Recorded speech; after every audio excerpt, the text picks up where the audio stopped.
uma alegria estar aqui com vocês. Estamos aqui na sala de reunião do IED. Hoje é dia de trabalho duro aqui no IED e também no escritório. Nós temos um escritório aqui em Belo Horizonte, um escritório em Brasília, mas eu não terminaria o ano sem falar com vocês. Vocês estão chegando aí, vão assentando aí na sala da AMO, né? E aproveito para mandar um abraço para a equipe da AMO Direito, o Marquem e tantos outros. E por sinal, acho esse veículo, né? Esse meio de comunicação extraordinário. Tenho assistido por meio da AMO, vez ou outra eu assisto um ou outro professor. É um grande instrumento, uma grande ferramenta de comunicação e, portanto, de aprendizagem. Venho aqui nesse penúltimo dia do ano para transmitir o meu abraço de Feliz Ano Novo, mas antes disso eu preparei um texto que foi publicado no JUS Brasil, aliás, será publicado amanhã, é uma pílula. E acho que é muito importante neste momento, neste finalizar do ano de 2015, uma reflexão. O direito não se desgarra do contexto social, do contexto político. Então é importante que pensemos nisso. O país está passou 2015 e vai passar ainda, pelo menos 2016, por uma dificuldade extraordinária. E isso tudo perpassa o mundo político. E se nós não preocuparmos, amanhã não haverá concursos, não haverá cargos, não haverá trabalho, possivelmente não haverá mais o nosso país. É preciso, no mínimo, uma reflexão. Então eu escrevi um texto, e que será publicado no JUS Brasil, afora outras mídias, no nosso site, inclusive. Não deixe de entrar, viu? Tanto no Facebook do escritório, Facebook é o Pídio Donizete, e também no portal IED. No portal IED, importantíssimo. Mas o título é Brasil, o país dos paradoxos. O ministro que bateu na mulher, o gari de reputação ilibada, os cunhas e a postergação do CPC que ainda não foi. Vamos falar desses paradoxos, é um momento para essa reflexão que eu gostaria de fazer. Lá no fundo, os senhores estão vendo lá, não sei se dá para enxergar, a gravata do Christian Grey, aquele sujeito lá dos 50 tons de cinza, ali está aparecendo. Isso faz uma remissão aos 50 tons de cinza. Não vamos fazer aqui tanto de sacanagem, é claro, aqui não há lugar para isso, aqui no IED, no nosso escritório também não há, mas é os 50 tons do novo CPC, é um curso que nós vamos ministrar e ali estão as carinhas dos professores, deste garoto que vos fala, do professor Ival e a professora Helena Barreto, viu? E não se trata de nenhuma, não precisa ficar pensando coisa aí, não é nenhuma suruba, não. Nós vamos trabalhar com o novo Código de Processo Civil. Mas bem, falando então desses paradoxos, eu começo falando dos garis. Gari aqui em Belo Horizonte, há uma lei, eu fui juiz por muitos anos em Minas Gerais e desembargador, e me lembro de algumas ações envolvendo garis. O gari aqui, para tomar posse no município de Belo Horizonte, ele efetivamente tem que ter a reputação ilibada, pois para o gari, para ele não tomar posse, basta que haja uma chamada queixa, na verdade é uma notícia crime, né? Lá na delegacia, falando que ele deu uns tabefe na mulher. O sujeito bebe, chega em casa aborrecido, com fome, etc., e acaba batendo na mulher. E isso é suficiente, não estou falando que isso é pouco, é claro, mas depois nós vamos falar desses paradoxos. E às vezes ou outra chegava lá no tribunal uma ação, quase sempre em mandado de segurança, impetrava mandado de segurança porque entendia que havia um tratamento desigual, que o fato não seria suficiente para impedir a sua posse. E acaba que nós do direito, de um modo geral, e principalmente o juiz, eu já fui juiz, hoje sou advogado, é muito legalista, é muito apegado à letra da lei. E aí está na lei, não pode tomar posse, ele tem que apresentar atestado de bons antecedentes. Se tiver ação penal, nem se fala. Pois esse tal atestado de bons antecedentes, e que não é bom porque o sujeito bateu na mulher, e isso seria o suficiente, ou seria o suficiente para ele não tomar posse. Eu invoquei algumas vezes assim, de peito estufado, invoquei Bandeira de Mello, com conteúdo jurídico da igualdade.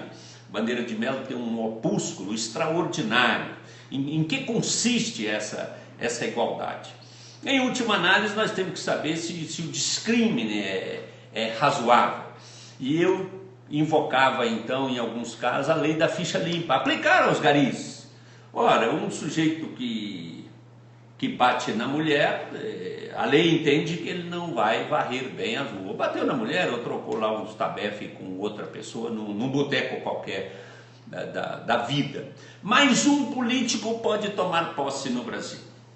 O presidente da República só não tomará posse, e isso é muito recentemente, a lei da ficha limpa, aquela lei complementar, salvo engano, 135. O político só não tomará posse, só será inelegível, não poderá se candidatar, se ele tiver uma condenação por órgão colegiado, por um tribunal, dessa forma. Negócio de antecedente, de delegacia, tem um que pegou uma tesoura para brigar com a mulher, nada disso impede o político de candidatar nem de tomar posse. O presidente da República pode, mas o gari não pode. E o que é paradoxal? Isso é paradoxo. Nós temos um presidente da Câmara dos Deputados, cujo nome é Cunha, né? E Cunha consta do Aurélio. O Aurélio é certeiro nisso, né? Me refiro ao dicionário. Cunha é um objeto que serve para ajustar certas coisas. E talvez tenha sido isso que Cunha fez. Se fez ou não, eu não sei, não vou pôr a minha mão no fogo. Mas ele é acusado de ter feito certas coisas. Ter intermediado, ter ajeitado, ter acertado uma negociação para comprar um navio sonda da Petrobras. E teria, segundo a denúncia do Procurador-Geral da República, ganhado uma bagatela, uma miséria de propina. São 5 milhões de dólares, segundo a denúncia. Pois a denúncia foi redigida por uma alta autoridade da República, o Procurador-Geral da República, no caso, o Procurador Janot. Essa denúncia já passou pelo crivo do Judiciário, neste caso do ministro Albino. Ministro Albino, Teório Albino Zavascki. E o sujeito continua no cargo.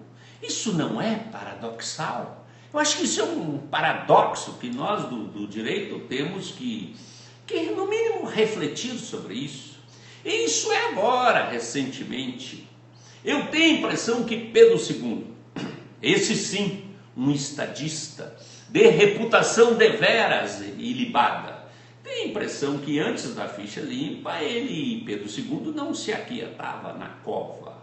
Com ficha limpa, deu uma amenizada.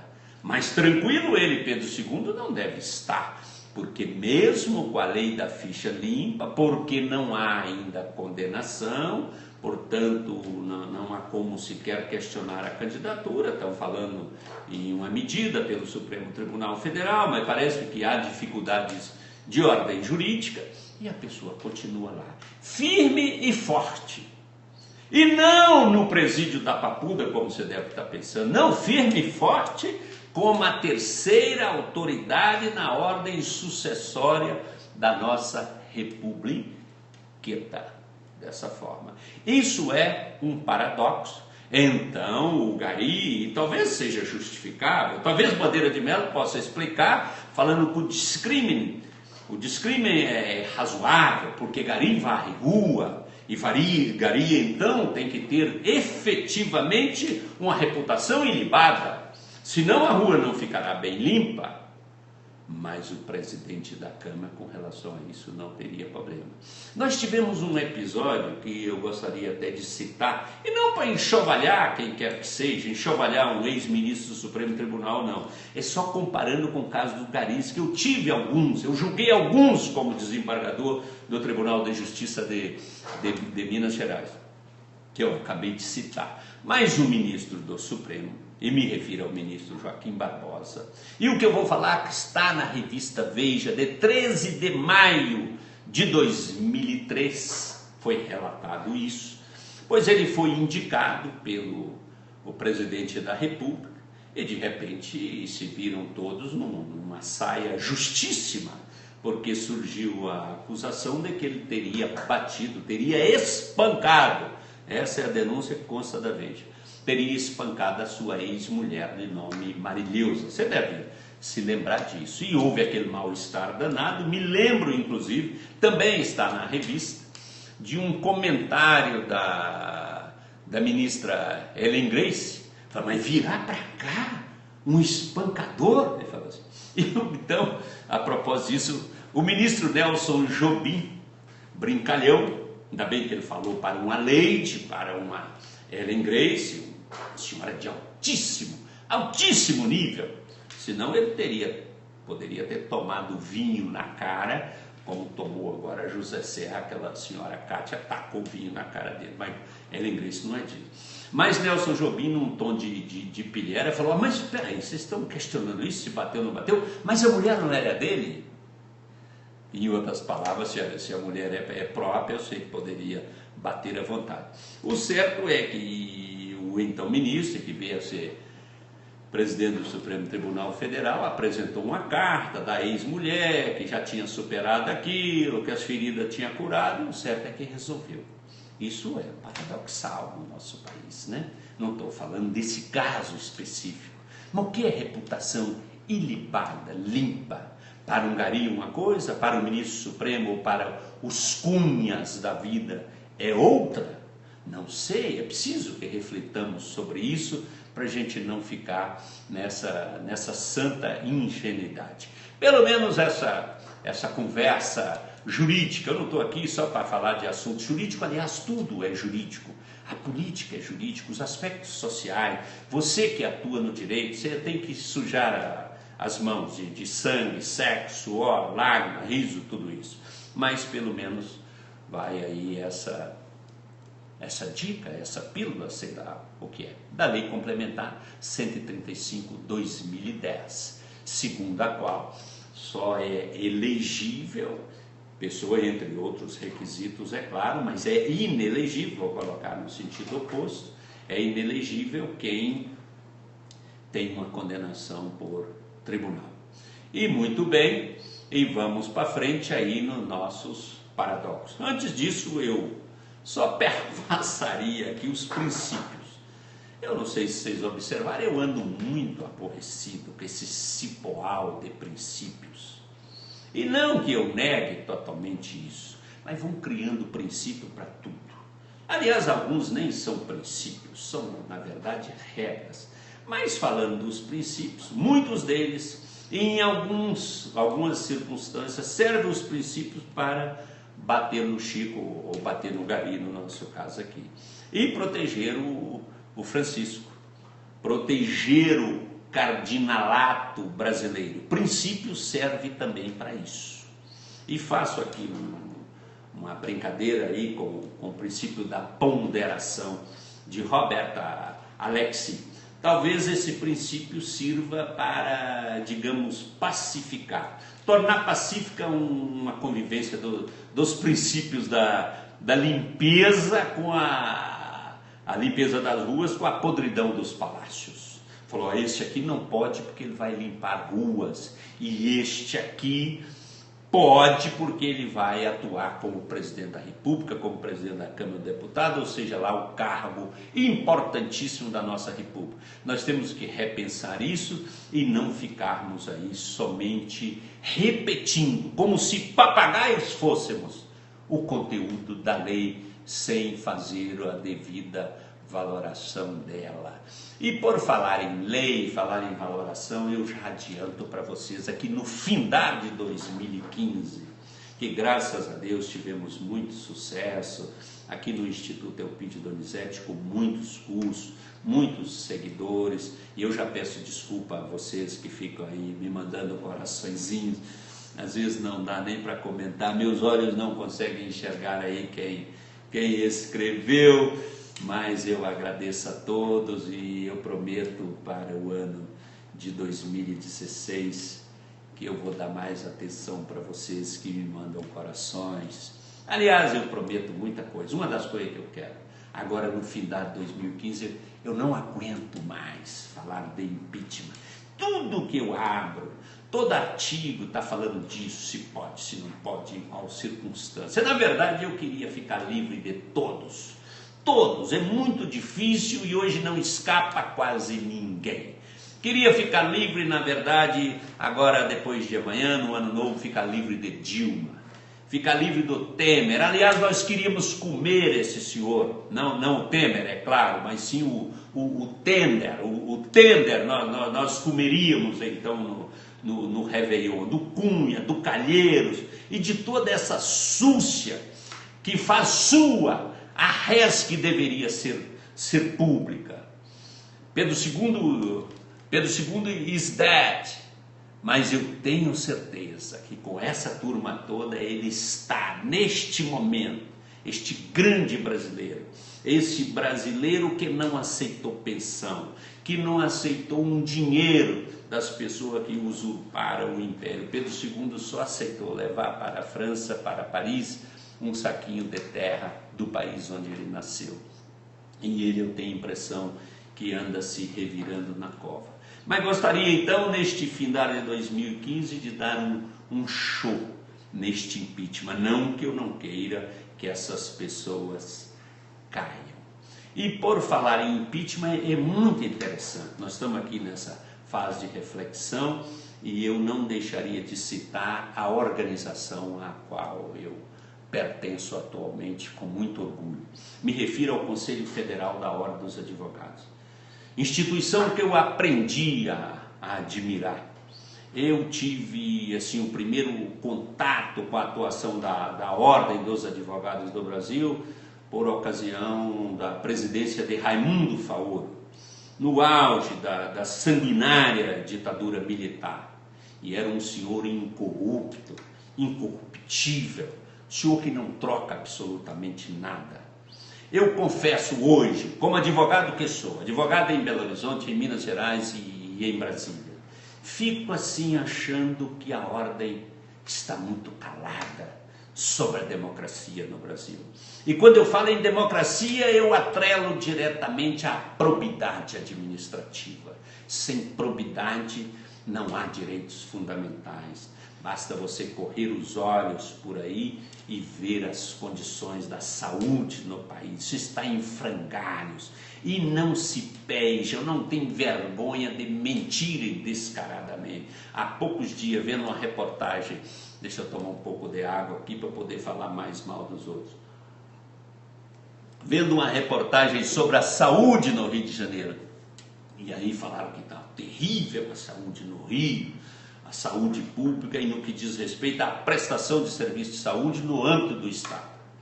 Pois veio de lá o secretário, o ministro da saúde, seja lá quem for, e falou, não, mas nós temos condições de dar apoio na rede federal. E aí então o repórter desloca suas câmeras para os hospitais federais. Em frangalhos, não tem nada.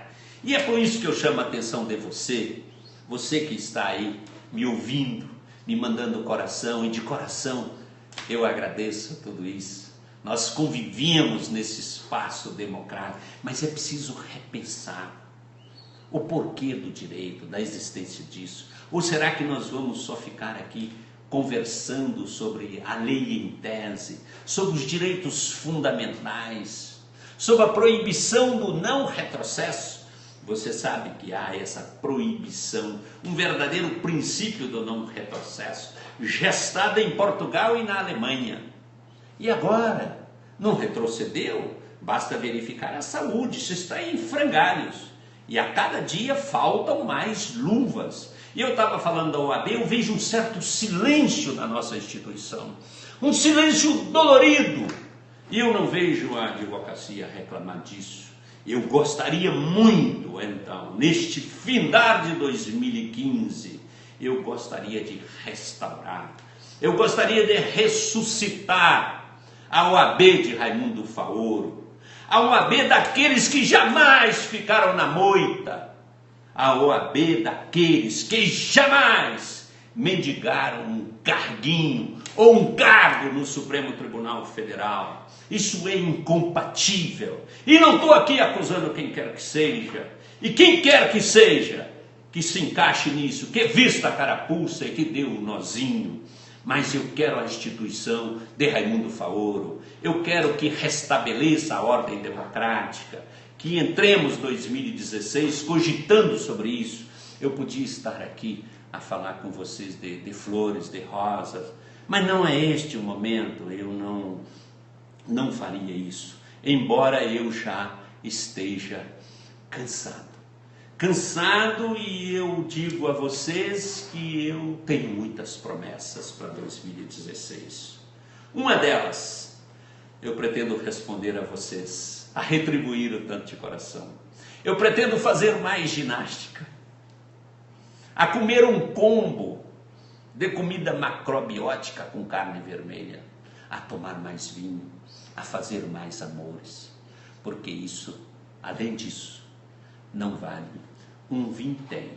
Mas é claro que no exercício da nossa profissão de advogado, você que é estudante, você que é concurseiro, você que é OABeiro, há também que pensar nessa situação do país.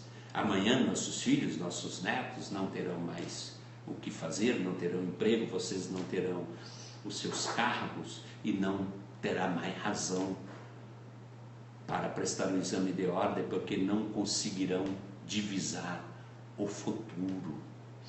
E pessoal, eu falo aqui, é claro que é em tom de pilhéria, que eu gostaria nesse próximo ano de ir para um lugar que eu imaginei, pegando uma carona aí no poema da Pazárgada. Eu gostaria de ir para um lugar que eu chamo de Juricívita. Eu gostaria de ir para Juricívita, porque lá eu sou amigo de todos. Lá tenho a plateia que quero, no auditório que escolherei. Aqui não sou feliz. Lá a irrealidade é bonita. Impera a igualdade, todos cantam essa tal dignidade. E viva a rosa, cantada em versos, cantada em prosa. Você deve estar aí falando, se esse cara fosse cantor, ele estaria frito. Eu queria ser cantor e quebrei meu violão. Mas eu vou para Juricívitas. Lá nós vamos ficar discutindo a lei, as belezas da lei da execução penal, o que os presos têm. Nós discutiremos os princípios, discutiremos o princípio da dignidade da pessoa humana, e tudo será florido, tudo será decorado com rosas, brancas, vermelhas e tudo isso, e nós não nos preocuparemos com a realidade. Eu vejo, eu confesso com vocês, um certo alheamento do mundo jurídico, e isso é dolorido. Não é o mundo que vivenciamos na década de 70, no auge da ditadura militar. Agora parece que paira sobre boa parte dos juristas uma certa esquizofrenia. A esquizofrenia porque se você cria um mundo imaginário, essa cidade que eu dei o nome de Juricívitas, e ali tudo funciona a contento, tudo é bacana. Pessoal, e aí, sobra alguma coisa para nós falarmos de direito processual civil? Esse é um tema que eu abordo, esses temas com os quais eu trabalhei por quase 30 anos no judiciário, trabalho no escritório, e leciono aqui nas horas vagas. Ainda estou aqui de eterno, já quase 8 horas da noite, aliás, já passou das 8, e eu vou sair daqui e vou para um restaurante tomar um vinho. Mas vamos falar do CPC, a lei de novo. Ora, a lei. E eu até pergunto, de que vale a lei num país de precedentes mutantes, que tudo muda a todo instante. A lei é desprezada por um lado e eu não tenho firmeza no precedente. E eu gostaria muito de encerrar 2015, que a gente pudesse acreditar na lei, ou voltar a acreditar. Já que não podemos mais em 2015, mas esse é o desejo para 2016.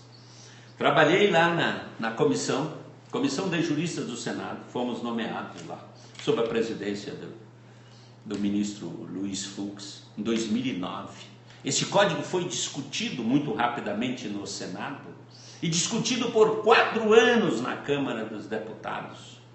E ouviu-se todos. É verdade que nós cometemos alguns equívocos, e um deles, o que nós não gostamos de ver nos juízes. Ouve, mas não leva em conta.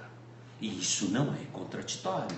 Só ouvir não basta. É preciso ouvir e é preciso levar em conta as suas razões. Ouviu todos, ouvimos todos, mas o que a magistratura disse realmente foi relegado. E deu no que deu. E na época eu já alertava, eu era presidente da Associação Nacional dos Magistrados Estaduais e já alertava para esse grande equívoco que nós abominamos nos outros, mas nós os cometemos lá na comissão. E cheguei a fazer ofício para o presidente da comissão, para o presidente do Senado, então senador José Sarney. Alguns chegaram a ficar com raivinha de mim, mas cumpri o meu papel e deu no que deu. Ouviram todos. Mais de 50 audiências públicas foram feitas.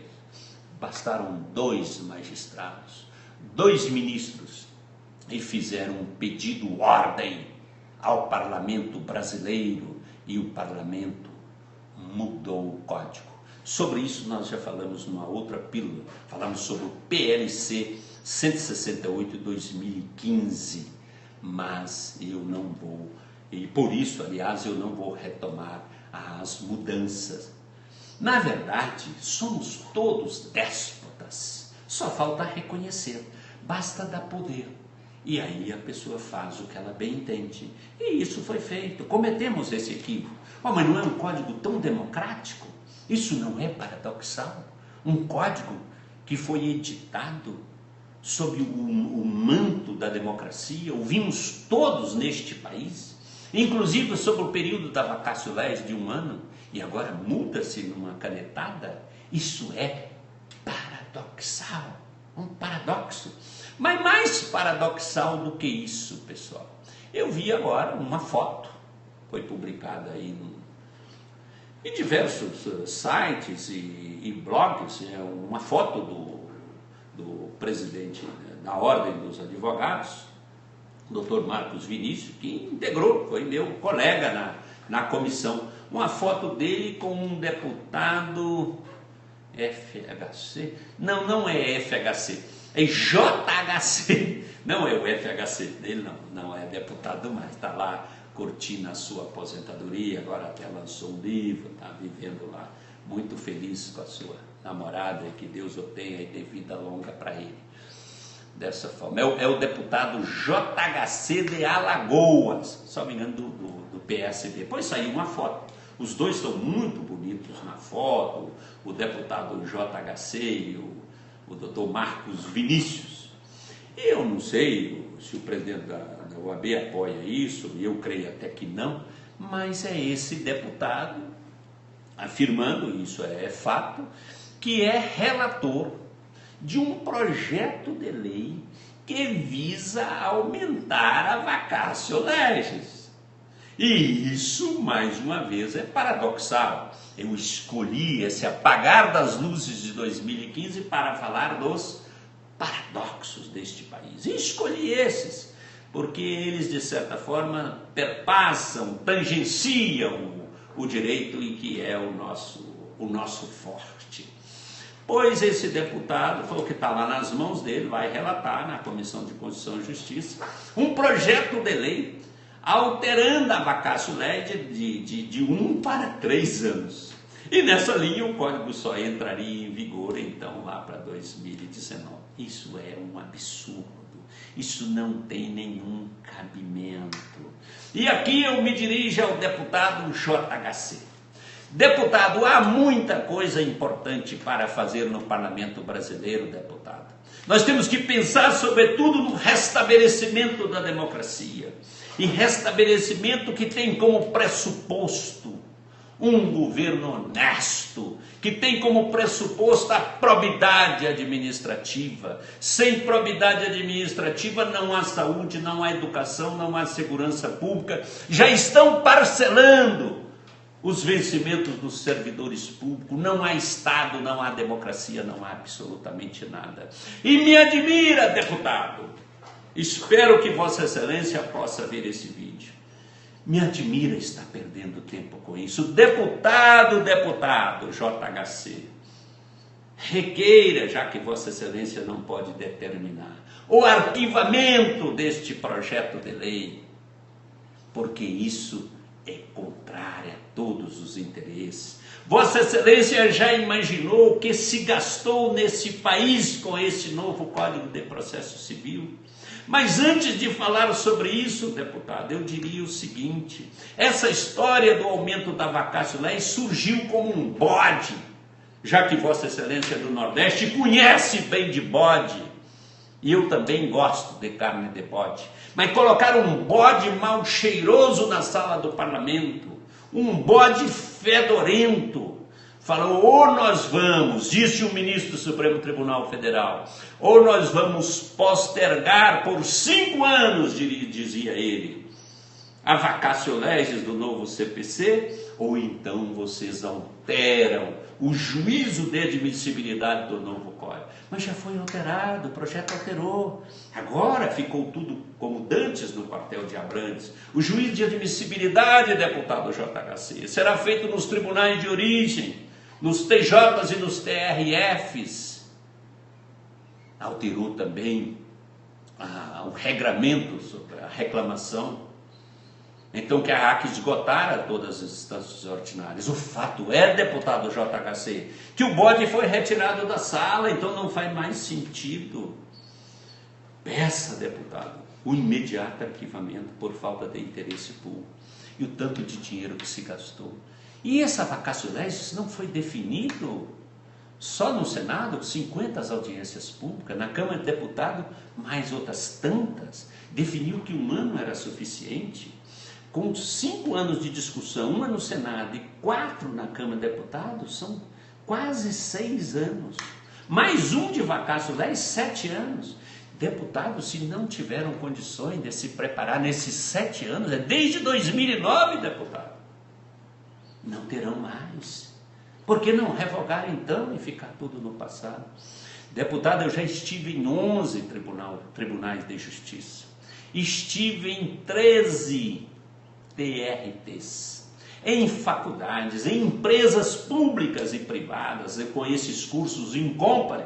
Eu tenho viajado pelo país, além de palestras em congresso, em universidade, mas cursos in compare. Dinheiro foi gasto, pois pagam por hora, tanto por tanto, o poder público. Levam para ali, deslocam todos os juízes, todos os servidores. Nas faculdades, deputado, eu sei que Vossa Excelência não tem essa informação, mas desde o início do 2º semestre de 2015, só se ensina o Código de 2015. As editoras já prepararam livros, deputado. Inclusive este que vos fala está com um livro para sair, é um curso didático de Direito Processual Civil. E Vossa Excelência deve estar pensando, falou, daí a indignação dele, porque senão ele não vai ganhar os 10% de direitos autorais e ele não poderá ir para as Ilhas Maldivas. Não, deputado, eu diria que não é por isso, é pela perda de tempo. Não percamos tanto tempo. Para encerrar 2015, deputado JHC, me dirijo também ao ainda presidente da Ordem dos Advogados do Brasil, corporação que orgulhosamente eu pertenço. Acho que era hora de refletirmos sobre a legislação brasileira, essa inflação de leis. Para tudo há leis, a lei demais, deputado, é hora de arquivar. Eu gostaria, deputado, que Vossa Excelência iniciasse um projeto de lei, dando férias de 1 ano para todos os parlamentares brasileiros. E que neste ano, todos os deputados, todos os senadores, todo o parlamento, todos os responsáveis pela edição de leis no nosso país, iriam para o deserto do Saara, e lá ficariam por 1 ano, no sol escaldante do dia, no frio cortante da noite, refletindo sobre a utilidade das leis que foram editadas neste nosso país. E esses parlamentares só voltariam se cada um deles apresentasse pelo menos 1000 leis que pudessem ser revogadas. Bem, pessoal, eu vou encerrando por aqui. Apresentei esses paradoxos. Não encerro sem antes falar dos nossos cursos. Entrem no portal IED, sigam-nos nas redes sociais. Nós temos cursos de pós-graduação, cursos de extensão. No início do semestre 2016, estamos iniciando um curso de 240 horas para você, OABeiro. E temos também esse curso do novo CPC, os 50 tons de cinza. Aliás, os 50 tons do novo CPC. No mais, foi um ano de grandes desafios. Os desafios são bons para você que vai prestar concurso, para você que já está na advocacia, está no magistério, exerce um cargo público. Os desafios geram oportunidades. Há que abraçá-las, mas para abraçá-la tem que estar preparado. O cavalo não passa arriado todas as vezes, e para isso nós estamos aqui. Estamos aqui com todos os cursos, todas as ferramentas. Transmito a todos vocês, a equipe do meu escritório, a equipe do IED, do Amo Direito, essas pessoas maravilhosas, a Camila que está lá em Ilhéus, a Carol em Fortaleza, a Joana, todos, e vocês que estão aí me ouvindo, me assistindo e mandando esses coraçõezinhos. Eu desejo assim um ano novo, um ano de 2016 com muita saúde, paz, mas muitas alegrias, e estaremos sempre aqui para ajudar a concretizar os seus sonhos. Beijo para vocês e um grande abraço de Ano Novo.